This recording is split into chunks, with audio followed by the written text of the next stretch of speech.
네, 미용과 성형에 대해서 알아보고 있는 건강 따라잡기 시간입니다. 네, 오늘은 얼굴의 턱을 교정해주는 양악 수술법에 대해서 알아보겠습니다. 신재원 의학 전문 기자 나와 있습니다. 어서 오세요. 안녕하세요. 네, 이 양악 수술 최근에 이 모 개그맨이 했다고 해서 좀 유명해진 거 아닌가요? 네, 그렇습니다. 이 양악 수술은 윗턱인 상악과 아래턱인 하악을 동시에 수술한다고 해서 붙은 말이고요. 이 턱의 위치나 모양을 교정하는 수술이 되겠습니다. 최근 들어 일부 연예인들이 수술을 받아서 인터넷 검색 순위 상위권에 오르기도 했는데요. 사실 완전히 새로운 수술은 아니고 예전부터 안면 비대칭이 심한 경우나 주걱턱 등에 사용되었던 그런 수술입니다. 네. 그렇다면 흔히 얘기하는 이 안면 윤곽술이나 V라인, 이 성형 수술하고 좀 다른 건가요?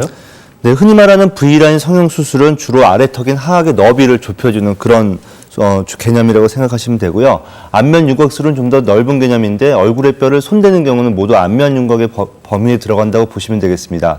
이 V라인 성형, 양악 수술뿐만 아니라 이 광대뼈 수술 같은 것도 안면 윤곽술의 범위에 들어갑니다. 안면 비대칭 증상으로 양악 수술을 계획하고 있는 20대 여성입니다. 말을 할 때 입술이 틀어지고 음식을 씹는데도 불편을 느꼈지만 외모에 대한 컴플렉스가 무엇보다 컸습니다. 턱이 틀어졌다는 이유로 그 사람을 못 보겠고 내 자신을 감추게 되고, 그리고 제가 또 막 사람들을 만나는 직업을 하고 있어서 말을 하게 되면 입을 가리면서 말을 하게 되고. 양악 수술은 안면 비대칭이나 주걱턱, 돌출입 등 턱의 위치가 올바르지 않은 경우 뼈를 잘라서 올바른 위치로 이동시켜주는 수술입니다. 대개는 치아의 부정교합이 같이 동반되어 있기 때문에 치아의 교정 치료가 같이 이루어지게 됩니다.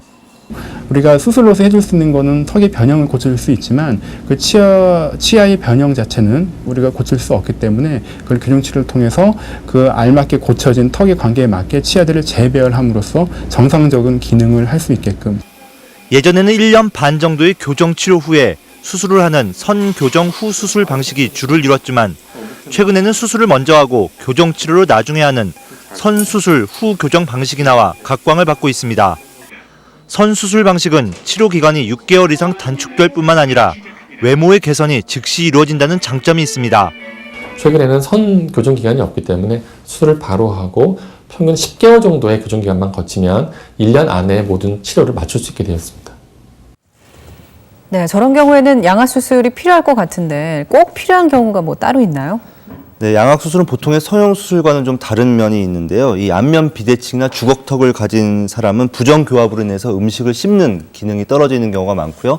이 턱관절 장애 등으로 통증을 호소하기도 합니다. 따라서 단순히 외모를 개선시키는 수술이 아니라 이 기능적인 개선까지 도모하는 이 두 마리 토끼를 잡아야 하는 수술이라고 할 수 있습니다. 물론 환자의 상태에 따라서 양악 수술이 꼭 필요할 수도 있고요. 또 위턱이나 아래턱 한쪽만 수술해야 하는 경우, 또 수술 없이 교정 치료만으로 좋아질 수 있는 경우도 많은 경우의 수가 있을 수 있습니다. 네. 방금 앞에서 이 선수술 후 교정 방법이 좋다고 하셨는데 또 최근에 각광을 받고 있고요. 그런데 좀 안 좋은 점은 없습니까? 네, 이 선수술 방식이 도입됨으로 해서 사람들의 그 양악 수술에 대한 관심이 높아진 게 사실입니다. 효과가 즉시 나타나니까 아무래도 빨리 예뻐지고 싶은 게 사람의 마음이지 않습니까? 하지만 이 선수술 방식은 수술에 실패할 가능성이 선교정 방식보다는 좀 더 높습니다.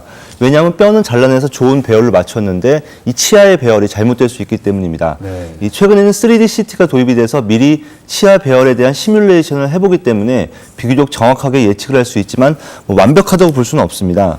특히 이제 치열 상태가 불량해서 부정교합이 아주 심한 경우나 이 교정 치료 시 발치가 필요한 경우, 또 어금니와 앞니의 길이 차이가 심한 경우는 수술을 먼저 받는 것보다는 교정 치료를 먼저 받는 게 좋습니다. 네, 양악 수술을 해야겠다 할 때 주의할 점들이 많이 있을 것 같아요. 좀 얘기 좀 해주세요. 네, 저는 그 양악 수술을 외모의 개선 측면에서만 접근하는 것은 좀 신중해야 한다 이렇게 좀 생각을 합니다. 양악 수술은 수술 시간만 2시간 정도 되는 비교적 큰 수술입니다. 이 전신 마취도 해야 되고요. 네. 이 출혈도 예전보다는 많이 줄었다고는 하지만 언제나 나타날 수 있습니다.